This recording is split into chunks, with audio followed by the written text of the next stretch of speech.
Dan Perkins, cover crop guy. We are in the roller crimped cereal rye field that we let the beans get to third tri-foliate, and then we rolled.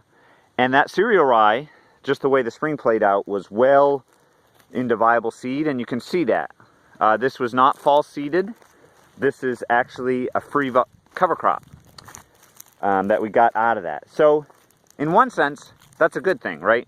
By waiting to roller crimp it down, we got a seeding of the cereal rye, and then in the fall this was actually up too. Now it's not a super thick stand, but we're going into corn here, so that's not a bad idea.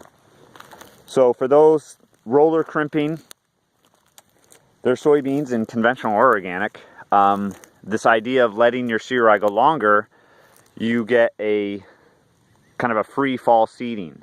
You're almost interseeding the soybeans like you would, like we're kind of discussing corn.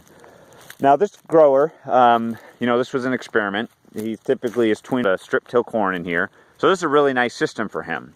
It has a lot of the benefits that he enjoys. Now the challenge is now he's going to have to use a strip till rig in this scenario where the cereal rye is no longer in nice 20-inch twin rows.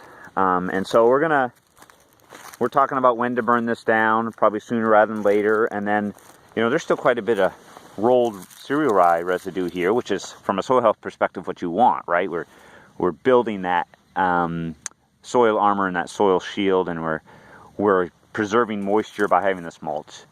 So this is where it gets a little complicated, because we do strip till. He's actually probably going to try berming this with spring strips, but then if it's not working out, just no-till the corn into it. He's comfortable doing that as well for this smaller area. So we're kind of learning, but I wanted to give an update on how that went. My kind of general starting to think on these black sands where soil moisture is generally not, we don't generally have too much in the spring versus heavy clays. The roller crimping system ahead of soybeans may be a little too risky. And then there's also issues, and this totally valid concern with the roller crimping.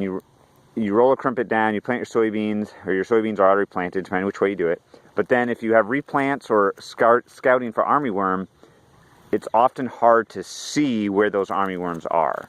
So just a scouting kind of reality from last year and a lesson learned. Does it mean we don't do it? No, I'm not saying that. I'm just saying something to consider as you think about roller crimping. Yields comparatively, again, this wasn't a true check. We're a little less than here, but again, this last year was the year that soybeans into cereal rye, we generally had dings across the board, and we're still trying to figure out. That was probably more weather related than it was the cover crop and your planting date. But we'll watch this kind of plot as we roll over into corn. Dan Perkins, cover crop guy. April 5th.